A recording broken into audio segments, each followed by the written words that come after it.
Hello, Henry, and welcome to your video on your TPI screen. So here we have set up posture. So with this, I'm just looking to see, do you have a neutral spine? Do you have an arch in your back? And we did notice a few things here. You see the C posture there, and we talked about that. So now we're looking at, can you move your pelvis forward and backwards? So we're looking, can you do an anterior and posterior tilt? Now, you can do this fairly well. You can actually move it, but you see how in your upper back, you can't really keep that stable and you round under as you do it. So I looked at you from both directions here, and we will actually talk about the results a little bit more at the end, but you could move it, but there was a little bit of that shake and you weren't as stable through your upper body as I would like. But this system allows us to understand the degrees of range of motion as you're actually going through that, which makes it far superior than the regular TPI screen.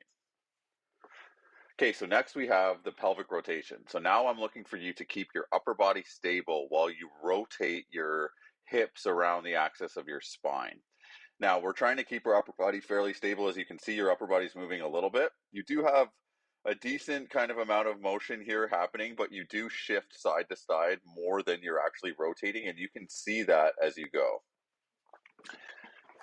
Next up, we have torso rotation. So you can see how this all relates to the golf swing, but we're looking at how your hips and back move right now. So we're trying to see here, can you keep your hips stable with your upper body moving? And you see your hips are moving side to side as your upper body moves.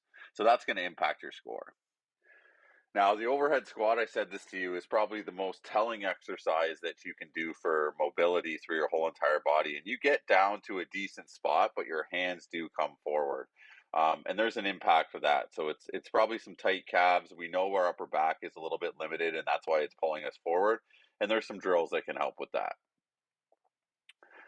Next, we have lower quarter rotation test. So this one is actually testing our internal and external rotation at our hip. And you can see here, you're trying to rotate externally and you're using more of your shoulders to get that turn than your hip, which is very common. Most people do that to try to get a little bit extra. But we had a little bit of a limitation here, both directions for sure. Now the 90-90, this is a great drill to show external rotation. And you are limited here because of your upper back. And that's where we saw that limitation.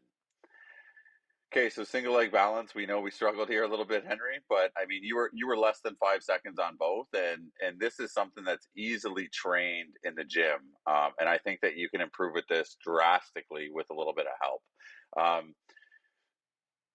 You can see here, it's cool that KinetiSense allows us to see where you're braking throughout the whole entire time as you lose your balance. Okay, seated trunk rotation. So this is looking at rotation to your back in an isolated form. So the other one was when you were standing. Now we're looking to see, can you rotate your back, keeping your lower body quiet?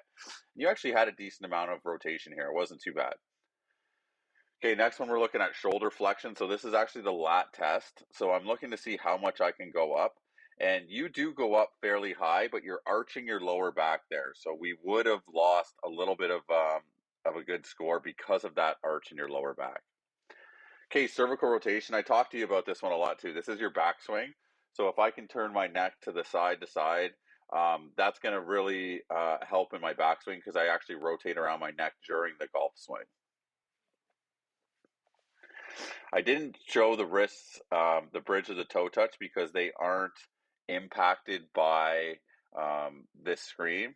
So this is your score on TPI. So obviously we would take the reds and yellows and we would start there in terms of exercise prescription, and we would try to fix those limitations or dysfunctions. Your overall handicap was 23, which is kind of in the middle of the park, I would say, for the people that we've assessed. And then here is kind of the information that we take from that and from KinetiSense, and we actually put it into our Excel sheet, and then it goes into the database. So those are all the degrees of range of motion that you had at each of those movements. And then you get an actual linguistic score from the database. And I know Steve's going to talk to you a lot more about this as he goes through the presentation. I hope you liked it. Thanks, Henry.